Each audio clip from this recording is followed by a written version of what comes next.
There are now more than $231 billion in stablecoins. They now send more than $2.11 trillion every month as well. More than 25 million addresses are live, and more than 62 million people own them. The crazy thing is that they keep getting bigger and bigger. I'm telling you right now that all of these numbers will 10x in the next few years because safe coins are not slowing down. If you think that these numbers are crazy right now, look at them again. In fact, some of the biggest names in the world, like the Federal Reserve, are speeding them up. Now, when we think of the Federal Reserve, we also ask ourselves, what is their plan? Now, we know that they want to use safe coins, but do they want to use Rust and Ripple with XRP in particular? Let's talk about that. Now, let's look at what's been going on with fixed coins over the last couple of weeks. As of late, Sam Broner from a 16Z did write that the last month has been one of the most important in payment history. Fintechs started to accept steady coins that month. Payment companies with a long history are building an on-chain economy from scratch. I break down the most important news and talk about what I think it means for the business world. The 7th through the 8th of May, Stripe releases their stablecoin bank accounts, which include a US programmable stablecoin and a stablecoin-tied ramp card. Then, on the 7th, MoneyGram will launch service ramps, stablecoin cash, and on and off ramps in more than 170 countries. On May 6th, Coinbase released the X402 standard for stablecoin payments that can be made on the internet. There was also news on May 6th that Visa and Bank would be working together to build a stablecoin system. On April 28th and 30th, MasterCard and Visa will release everyday cards that are tied to stablecoins. This is because once more stablecoins are eating up MasterCard and Visa.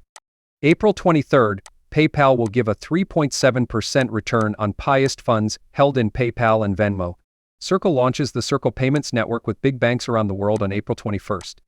On April 1st, Circle files to go public on the New York Stock Exchange. As I already said, steady coins are not slowing down when we look at what's really going on. Indeed, they're going faster and faster every single day, every other week. More and more news is coming out about stablecoins. And the crazy thing is that the US doesn't even have laws that protect stablecoins. It's still being worked on. As soon as there are laws in the US about steady coins, the game really starts. Say we think about $231 billion and say, oh, that's a crazy amount. That's a crazy amount, right? No. This number will quickly grow to around $2.3 trillion if steady coin laws are passed in the US. It only took a short time for us to 10x because laws won't just back stable coins. Now I'm thinking about the Fed because in the middle of April, Jerome Powell said that he supported stablecoin legislation and even predicted that the digital asset space would become widely used. He also said that stablecoin legislation would be a good idea not only to support stablecoins but also to be very good for the US economy as a whole. But once more, when we think about the Fed's support for this, and by the way, I do have the video clip. I'm going to play that right now. Yeah, but when we think about this, we also think about what the Fed is planning with safe coins. I'll talk about that in a moment. First, let's pay close attention to this movie clip. Look at over. What do you think about the chance that they will be subject to more favorable rules and the risks that could come from that for the system? It was all over the news for a couple of years that a lot of things were going wrong and were fraudulent. And I think what you see now is, and by the way, during that time we were working with Congress to try to get a legal basis for stablecoins, which would have been a good place to start. We failed at what we did. I think the situation is changing, and you're moving into a more mainstream area of that business. Thus, Congress is once more looking at a legal framework for stablecoins. Both the Senate and the House are looking at this. If you know what's in it, that might be a good idea. We need that. Now, there isn't one. And stable coins are a type of digital product that could actually appeal to a lot of people. They should have standard customer protections and be clear. The Senate and the House are working on that right now. That's a good thing then. I also believe that some of the rules and guidelines we put in place for banks were pretty conservative, and that other bank regulators came up with even more conservative ideas. I think that will be loosened up a bit, and we'll try to do it in a way that keeps things safe and sound while also allowing and encouraging the right kind of innovation. We just want to make sure that this doesn't put customers at risk in ways they don't understand or make banks less safe and sound.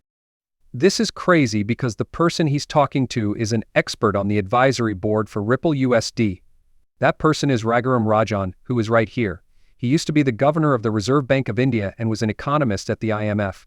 Besides that, he has been a well-known figure in business for more than 10 years. On top of that, he was on the board of the Bank for International Settlements. This person is very well known in the financial world, and he is now on Rod's advisor board as an advisor. Another one is Sheila Bair, who works for the FIC and was the first chair of the Systemic Risk Council. Also, her name is one of the most well-known ones out there. This is done with a certain kind of technology, right? Digital assets, digital currencies, DIA, and blockchain are all changing the way payments are made. These are the same things that the US Faster Payments Council works on. But what's crazy is that we know Ripple is working with the US Faster Payments Council because they did a world survey together in 2023 that showed important facts about how blockchain payments are being used. When we look more closely, we can see that blockchain and payments aren't just hype, they're actually releasing real value.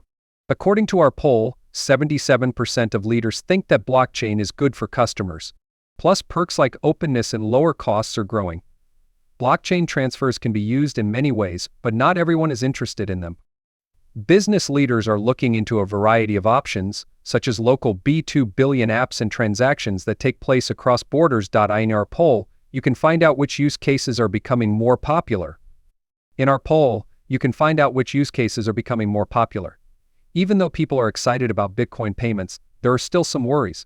The biggest worries are clear rules, changing prices, and the growth of the business. But progress in the law and rising acceptance show that the market is becoming more mature. Sustainability and efficiency are important. As blockchain technology changes, so do concerns about how much energy it uses and how it affects the earth. Our poll shows that there is a lot of attention paid to the environment and how important it is for blockchain protocols to use little energy. We now know that the Faster Payments Council is a very big group. We are going to talk about the people who are in charge of it. Look at this study from Ripple and the US Faster Payments Council though. Just quickly read it to see what they mean. According to the World Economic Forum, G20 leaders are now putting blockchain technology at the top of their list of priorities to fix the problems caused by old financial infrastructure. One way they plan to do this is by encouraging the use of stablecoins and other digital assets to make financial systems that are interoperable, efficient, affordable, and easy to access. So everything we hear about safe coins and their growth was planned. It has been planned by these groups, in fact. It's not new. Ripple has been a part of this since the beginning. We also go down here. There have been talks about adding cryptocurrency-based rails to Stripe. This is US stablecoin. They now have their own stablecoin projects. A second reason why more people are using stablecoins for payments is probably that they save money. For the end user, cross-border payments with a stablecoin are up to 80% cheaper than using a regular money transfer service. That means that for a $500 remittance, the on-chain FX conversion fee, plus the on- and off-ramp fees can be paid for as little as $4.80. This is a lot less than the average cost of a transfer, which is around $20. Additionally, it is written below that regulatory clarity seems to be the key to adoption and that the industry is moving in a positive way. In the US, Vice President Biden released a plan for regulating crypto that was the first of its kind. Some of the most important points are how financial institutions can and should change to make cross-border deals better and how digital currencies like SAB stablecoins can help make the payment system more efficient and long-lasting. Once more, this happened in 2023. Now that it's been 2 years, laws are beginning to be made about stablecoin projects. In this case, Ripple was ahead of the game. Also, let's go to the Faster Payments Council over here. This is just the about part. The Faster Payments Council is a membership-based group led by the financial industry. Its goal is to create a world-class payment system where Americans can safely and securely send money to anyone, anywhere, at any time, and have the money available almost right away. The fix is open to everyone involved in the US payment system and is meant to support a wide range of points of view. The FIC uses collaborative problem-solving methods to fix the problems that are stopping a lot of people in this country from using faster payments.